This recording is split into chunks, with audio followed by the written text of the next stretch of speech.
Hello and welcome to this video demonstration where I will talk to you about how to conduct phase separation simulations in lattice-Boltzmann method using the pseudopotential method.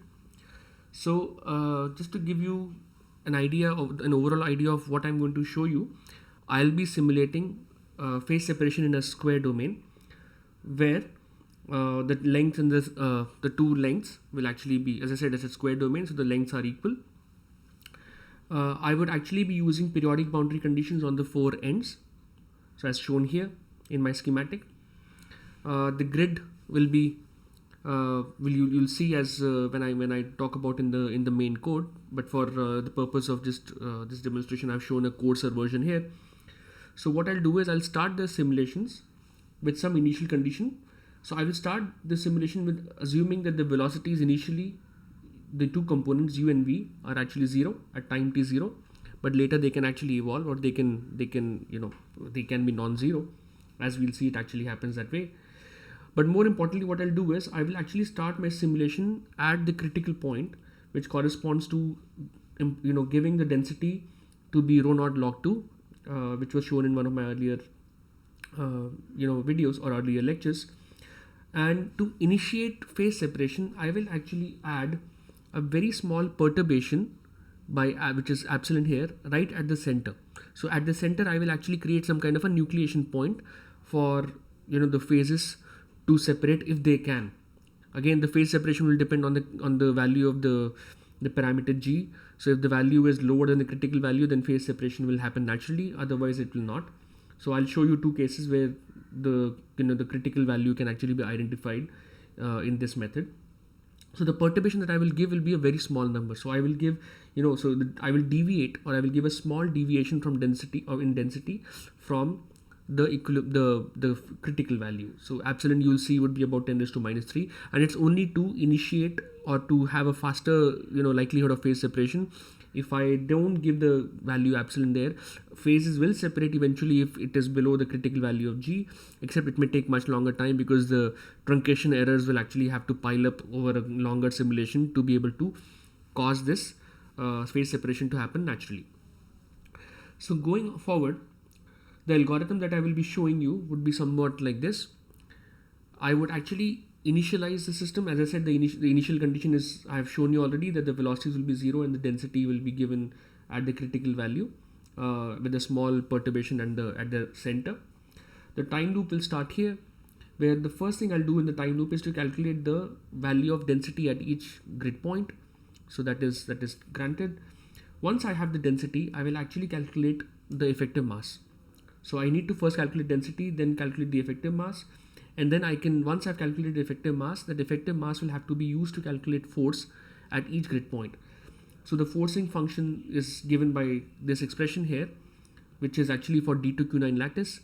So G prime is actually the interaction parameter, which will be applicable for D2Q9, and this G prime is actually going to be twice of the parameter that is in the Shanchen model, which was for D2Q7 lattice.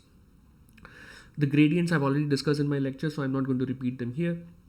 Now, once the force is done, now I will have to put up the force or include the contribution of the force in calculating the velocity. So the next step will be updating the velocity. So the velocity will be updated based on the first moment of f plus the force that I've computed at each point. So that will give me the local velocity for calculating the equilibrium function. So once you have the equilibrium, or rather the velocity and the density, then you can calculate the equilibrium function, and then the collision step can be performed with including the force term again there as a sourcing function, or as a source variable.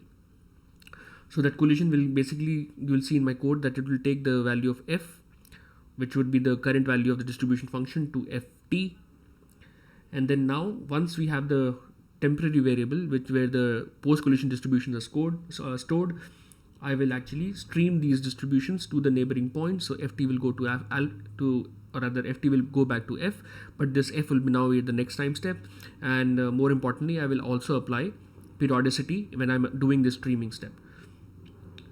Now, what I'll do is I will run these simulations for a given number of time steps.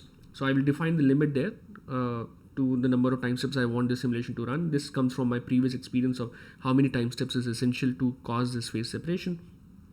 So I will keep incrementing the time steps, and if I'm still less than the limit, I will go back to this step 2, which is again I calculate the density and follow all those steps in order and continue with that.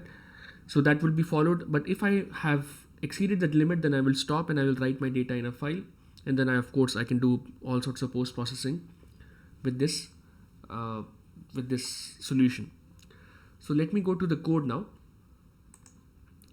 So the code would look something like this. So let me begin at the very top.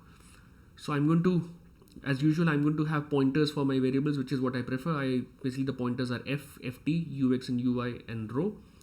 I'm using the relaxation time here as 1. Psi basically denotes the pseudopotential. Fx and Fy are actually the forces in the two components. Here again I have started with rho naught of 1. So you can choose any rho naught, it won't make any difference in the calculation, because what I've done is that I have defined the g parameter as in terms of the critical value was minus 4 by 9 rho naught. So I've calculated that. So this value is just slightly lower than the critical value. But for the purpose of the demonstration, let me choose something which is very close to the critical value. So the critical value is about minus 0.444 by rho naught. I've chosen slightly higher than that, which is minus 0.45. So I'll show you that this is a simulation that will lead to, or this is a condition which will lead to phase separation. Let's also look at minus 0.44. So we'll start here, right below the critical value. Epsilon, as I said, is a small deviation. So I'm going to deviate I'm going to give a small nucleation at the center, and the rest is pretty much the same. So the velocity vectors are defined as similar to my earlier demonstration. I'm not changing the code much here in terms of anything, except I've given, of course, when I'm going to calculate the forces, I will actually need some weights when I discretize this force function, which I just showed you in a few moments back in my handwritten notes. So if you remember, I said that C1 is 4 times C2. So C1 is one factor and this is C2. Okay, and so that is all taken care of. This is just defining the initial, allocating initial or space to these matrices. So this is the initial condition now. Here you can see that this is the initial condition. I am going to define that at the center I give a small deviation in the density field, but everywhere else it's the same. So this is to create a nucleation point. You can also use a random function that is also perfectly okay. So here we start the time loop. So I'm going to start the time loop. As I said, I will first calculate the density at this point. So what I've done is I've calculated density and velocity, but I don't finish the velocity calculation because I'm just taking the moments here. I don't want to miss out on these moments. And then I calculate, once I've calculated density, that density can then be used to calculate the interparticle force. So I could actually have done this in the earlier loop itself, but for just for completeness, I'm using it here as a separate loop. So I have calculated the pseudopotential, then I calculate the force. The force, as I said, will have these functions here. So the constant into the velocity vector plus the neighboring pseudopotential. So that is taken into account. It also takes into account the effect of periodicity. So that I have also included in my code. That if you are looking at a neighbor and the neighbor is outside the domain, that means we have to bring periodicity into it. So I take the neighbor on the other end of the domain. Then once we have computed all these, this temporary function, I just multiply that by psi and the value of g that I have supplied. This is essentially g prime. Okay, so this gives me the force at a given point. Once we get the force, I can then go to the next step and actually include the force into the velocity and get the velocity field by dividing by rho. So this is what has been done here. And then we perform collision. So for collision, first I need to calculate the equilibrium function. So since I have already computed rho and u, the equilibrium function can be computed, and then the source term can be calculated based on the force term, and then I compute the temporary variable ft. So once ft is done, then we can go to the next step. I do streaming. In streaming, again, I have taken care of periodicity. So periodicity is handled very conveniently, and then that streaming will mean that ft goes to the neighboring points fa, and that's it. So once you've done this, in my code, what I also do is I'm trying to look for, for the demonstration, I'm looking for the maximum and minimum densities as indicators whether phases have separated. So I've calculated maximum and minimum density in my code, and then it's just process of writing down the data, and that is only to show that this is actually going to have a concept of phase separation. So this is pretty much my code, and to show you what it would do, I would let me first run it for a condition which is less than the critical value. Okay, and I will show you what this gives. So let me compile, and let me run this code, and what I can show you is the data that it prints. So I'm printing the time step, the maximum and minimum density, and the ratio of those densities. So I can see that the maximum and minimum densities are the same, and the ratio is 1 up to the 4th decimal. And so pretty much, and this under this condition there is no phase separation, and you can actually, if you look at the data, you can also verify that this is really the case, that you won't see any phase separation in this problem. So let me close this. Okay, so I can take a value of minus 0.45 and run this code, and so what we get is this condition now. So the phases will initially are at the same density, and now they're separating. You can see that the density ratio is increasing. So I think this will go roughly to about 1.8.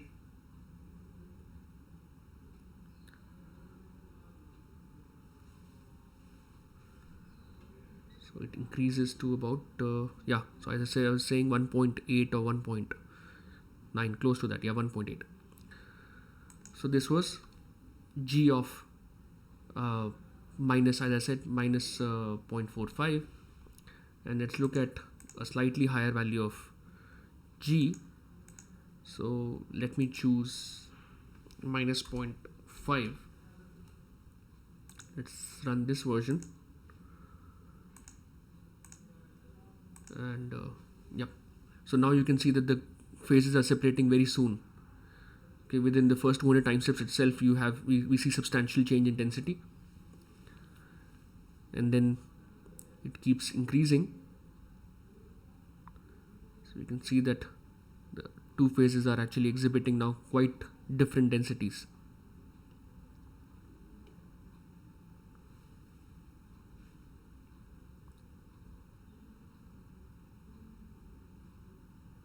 Right. So this is what we can get by just this one simple case. Let me also show you the video of or animation of how the phases will separate. So this is a case for G minus 0.45, and what you see are the density contours. So the blue phase is the lighter one, and the red phase is the heavier one. So you can see that the phases actually initially were at the same conditions, at the same density, but then as time goes by, we actually see a nucleation coming from the center. So you can see a wave going out, so that is basically nucleation. So this information goes out, and the lighter phase sort of condenses in the center, and the heavier phase separates out. And what we have is this interface, which is actually sort of the diffuse version. So the density is varying gradually across the two phases. So that is primarily because of this, that the density cannot change sharp. This is not a sharp interface method, it's a diffuse interface calculation that we're doing. So the density will gradually decay from one point to another across the two phases. So coming back to the code, so this is, I hope that this demo sort of answers a few questions on how phase separation calculations are done, and especially with the the pseudopotential method. Even though the method is a little costly in terms of the number of calculations it has to go through, but I think there is a lot of scope where you can do some calculation, especially multi-phase calculations, using this model. So I hope this was helpful, and thank you for listening, and see you next time.